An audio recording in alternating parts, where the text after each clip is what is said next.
Well, this is a very big move, and it's a welcome move. And it's important to get this terrorist organization dismantled. It's India-based, and its tentacles are definitely deep into Canada. But the question that our community has, and it hasn't been addressed by the indictments or the recent announcement, is what role do the government of India have?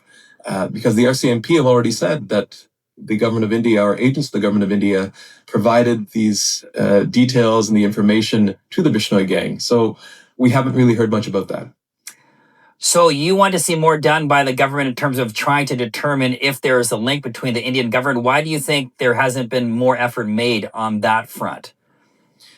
I mean, it's very clear that the government of India was involved. I mean, the RCMP had their October 2024 press conference. We've had testimony in front of committees by the NSIA, by other government officials, clearly saying that the Bishnoi gang was a tool of the government of India, that Amit Shah, who is Mr. Modi, Prime Minister Modi's right-hand man, was calling the shots.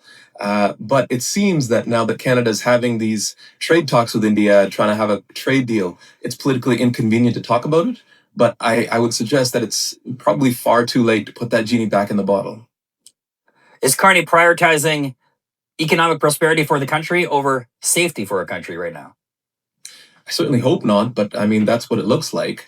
I mean, India has clearly been called out by the RCMP, by CSIS in its 2025 annual report, as being a major threat to Canadian sovereignty, as being engaged in transnational oppression, foreign interference.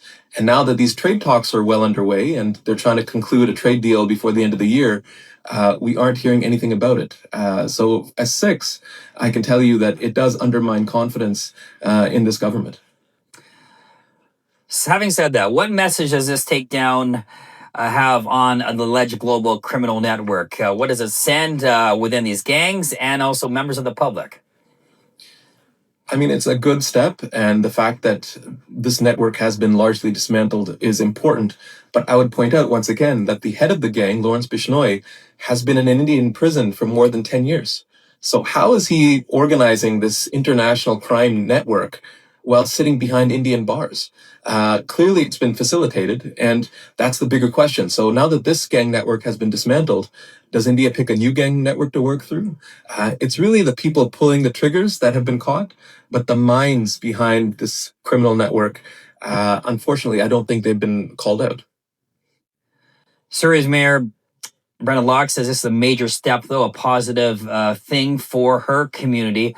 How far do you think these arrests will go towards reassuring Canadians and the South Asian community as a whole that things are getting better now? I guess time will tell. I mean, we've had ongoing shootings just as recently as a couple days ago. I know Sikh activists have received calls from INSET telling them that they should continue to be wary, that they should watch their backs, as it were. So I'm hopeful, but time will tell if this actually makes a difference. Are you confident or pessimistic that extortion-related crimes in the Lower Mainland will go down? I think in the short term, it will probably go down. But until we get to the root of this problem, which unfortunately and politically, it's untouchable at this time, it seems, until we call out the role of the government of India in disinformation, in terms of transnational oppression, foreign interference, it will not stop. And Canada seems weak because we have pretty much stopped saying anything about it. We want to pretend it doesn't exist. And I think that weakness is something that foreign governments will exploit.